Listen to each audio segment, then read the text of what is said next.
السلام علیکم عزیز طلبہ، کیسے ہیں آپ؟ امید ہے باخیریت ہوں گے۔ میں آپ کی اردو کی ٹیچر مخاطب ہوں آپ سے۔ پاکستان کے ایک نامور ادارے انٹرنیشنل اسلامک یونیورسٹی اسلام آباد اسکول اکاڑا کیمپس ہے۔ چونکہ اردو کو ثانی حیثیت کا حامل مضمون سمجھتے ہوئے بہت سے طلبہ زیادہ اہمیت نہیں دیتے ہیں، اسی لیے وہ ان کی سمجھ بوجھ سے بالاتر رہتی ہے اور وہ اس کے لیے کشمکش کا شکار رہتے ہیں۔ تو آج کی یہ ویڈیو آغاز ہے ایک ایسے سلسلے کا جو اردو کے مضمون سے متعلق تمام تر مشکلات کو حل کرنے میں اور سمجھنے میں آپ کی معاون اور مددگار ہوگی۔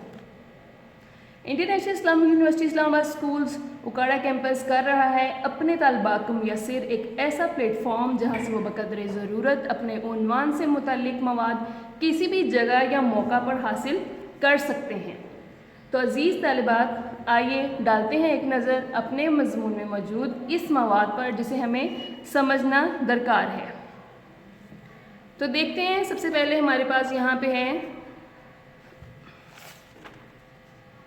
پنجاب ٹیکسٹ بک بورڈ کی بک ہے، یہ جو کہ گورنمنٹ پنجاب کی طرف سے جو ہمارے ہیں تعلیمی سلسلے میں شامل کی گئی ہے جماعت نہم کے لیے۔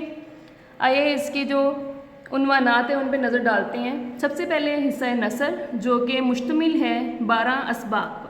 ان میں مختلف قسم کے چیپٹر شامل ہیں، جن میں سب سے پہلا ہے ہجرت نبوی جو کہ لکھا گیا ہے مولانا شبلی نعمانی کی طرف سے، جو کہ ہمیں تعلیم دیتا ہے ان تمام مشکلات سے نبرد آزما ہونے کی جو کہ عام روٹین میں ہمیں فیس کرنے پڑتے ہیں اسلام سے متعلق اور جو ہمارے نبی کے دور حکومت میں فیس کیے گئے۔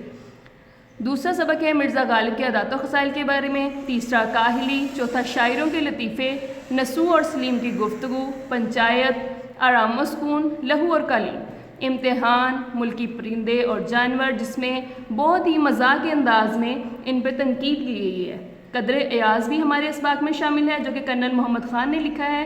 حوصلہ نہ ہارو، آگے بڑھو، منزل اب کے دور نہیں، اس میں ہمارے لیے ایک الگ سا پیغام دیا گیا ہے۔